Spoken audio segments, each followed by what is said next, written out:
I'm Dr. Jamshed Dalal from Kokilaben Hospital in Mumbai.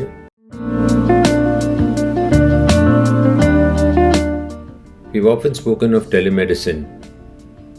However, till the advent of this COVID pandemic, telemedicine has remained more or less on the fringes of our practice. However, this pandemic has forced us into using telemedicine as a primary form of managing our patients.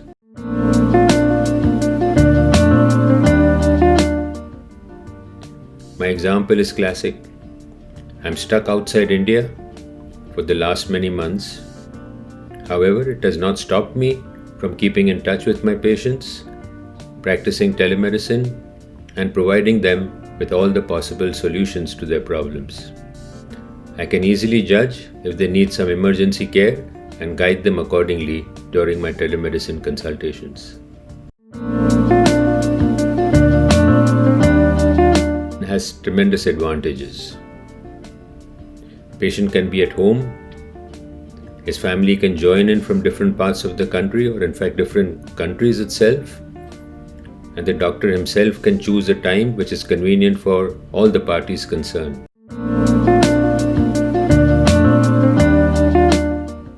Everything can be done today telephonically and through transmission.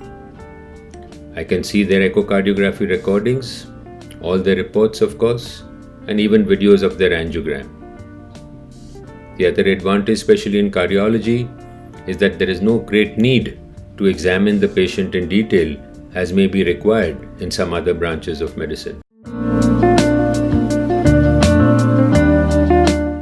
Recently, I had a patient who needed an emergency opinion, and I think second opinions are very important as well.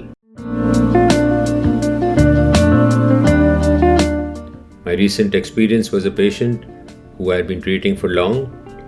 His brother was hospitalized in Mumbai while I am here abroad, and he called me up frantically saying he wanted to come and show me the angiography because he was given different forms of advice. There was some difficulty from the patient's point of view as to whether he should go for an angioplasty or for bypass surgery. So I grouped in within our telemedical communication my cardiac surgeon, who also saw the angiography. And we came to a quick conclusion that this patient was ideally suited for angioplasty. The family was greatly relieved. He spoke to his brother who was in the ICU, and within a matter of hours, the angioplasty was performed.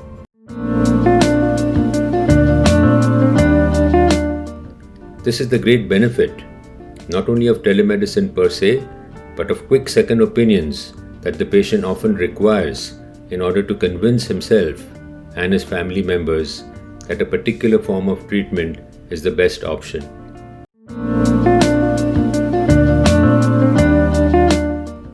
Question remains, are patients happy with telemedicine?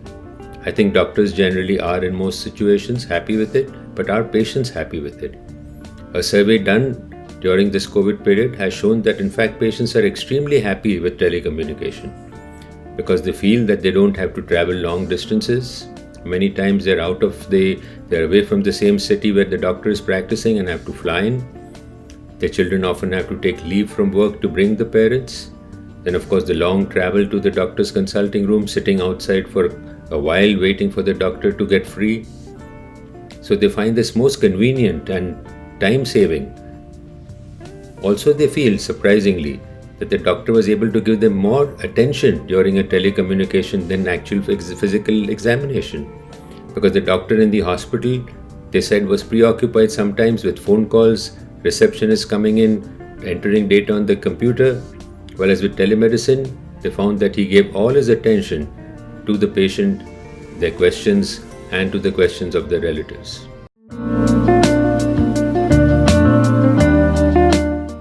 It's very important, and I think that the majority of patients will prefer that and continue to do that. And in situations where a second opinion is required, especially when a second opinion is urgently required, it can be easily done so through this method. So I think that we are in a new era. The COVID pandemic has forced us into this telemedicine, and we have realized how important, how useful, and how valuable it is. Thank you very much.